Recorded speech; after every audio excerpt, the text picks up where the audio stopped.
Hello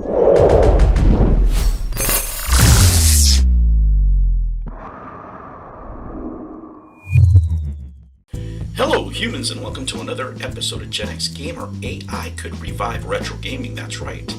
Preservation and more. Let me tell you, and more. Retro reimagined games. Hello humans, and welcome to another episode of Gen X Gamer. I am going to link the original article from Microsoft down below so you can go back and read it if you'd like to. But let me summarize it up here for you. Retro gamers, buckle up. This could be a breakthrough, let me tell you.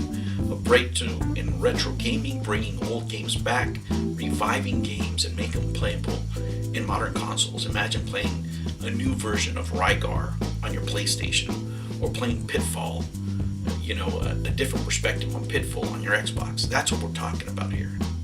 Now, this all revolves around Muse AI, something that's being created by Microsoft. So what's Muse all about, right? What's the story going around?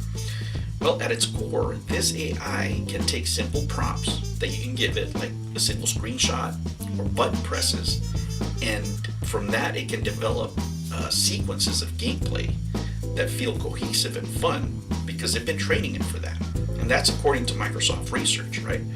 It's dated 2024, but again, the link's going to be down below so you can, go and read it for yourself. Picture this. You feed Muse, a frame and tell it, this player jumps here. Then it spits out a scene of action with games and enemies that are already in the game and just creates different gameplay for it, right? The AI can decipher, the heartbeat of the game, as far as its mechanics. You, as the programmer or the person telling it the prompts, you maybe know the soul of the game. You're the person who's a fan of the game and wants to reimagine it, and it's like a tool, right, that you're going to use to refresh the game, to bring it to new audiences. And I, from my perspective, I have to say it's perfect for reimagining titles that have limited assets back in the day in the 8-bit era, right, or some Atari games 4-bit era.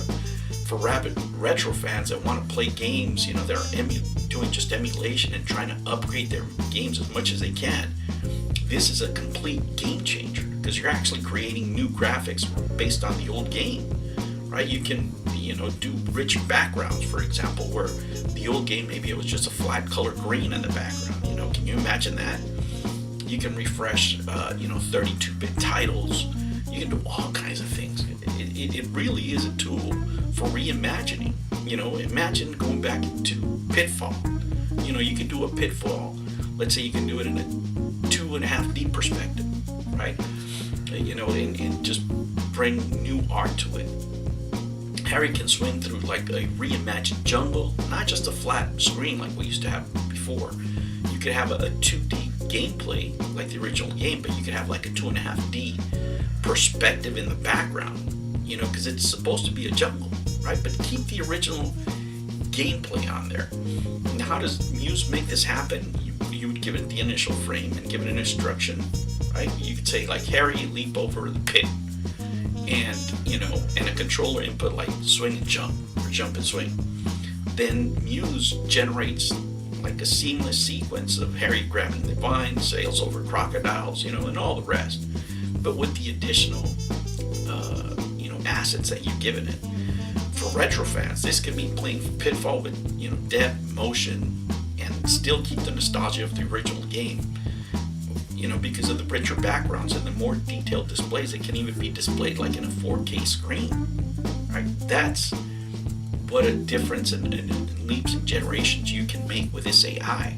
Imagine playing Popeye, right? Popeye, but now with voiceovers, right? Let's think about Popeye. If you played Popeye, a modern version of Popeye, where the spinach chomping, sailor goes and he's punching everybody, but now with full voiceovers you can do the original cartoon actors, or, right, you have to get the rights, or even if you have the budget, you can have Robin Williams' voice on there, right?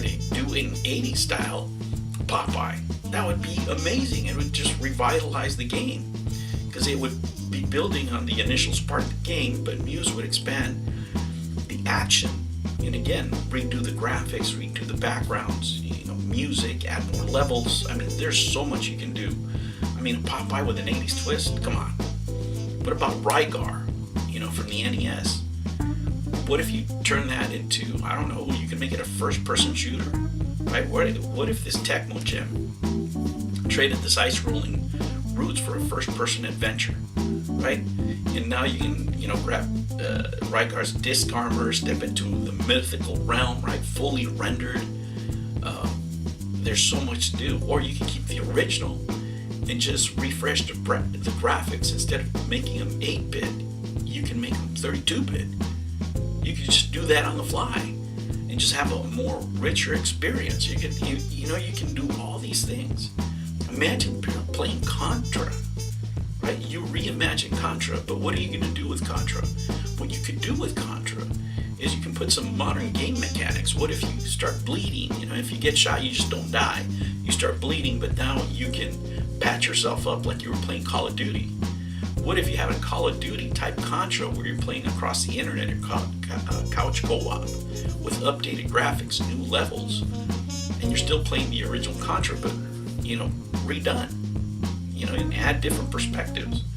I mean, you can preserve the games as they are. Some games are completely lost, right? But you can take it a whole another level. You can take it to a whole nother level and make the game funner, or just extend it more, make the levels longer. Turn a 20-hour experience, make it a 50-hour experience if you want to, right? And guys, I mean, the future with AI is unlimited. So the possibilities that you want to do. If you talk about the Atari 2600, I'm sorry. Everybody remembers the blocky figures, and that's why a lot of people don't like it. But what's going on now with Roblox? Imagine reimagining those ports of the Atari 2600 into a Roblox-style game. Now you're opening to a whole new audience. Not only are you refreshing the graphics, but you're bringing in new players. Imagine Demon Attack. Oh man, I mean, there's so much that you can do, right? There's so much that you can do with the Atari library, and Atari themselves can use this technology. They're the leaders right now in retro reimagine. I mean, look, I'm getting I'm getting bricked up just thinking about all the retro that we can do when I think about Atari, right, and the work they're doing.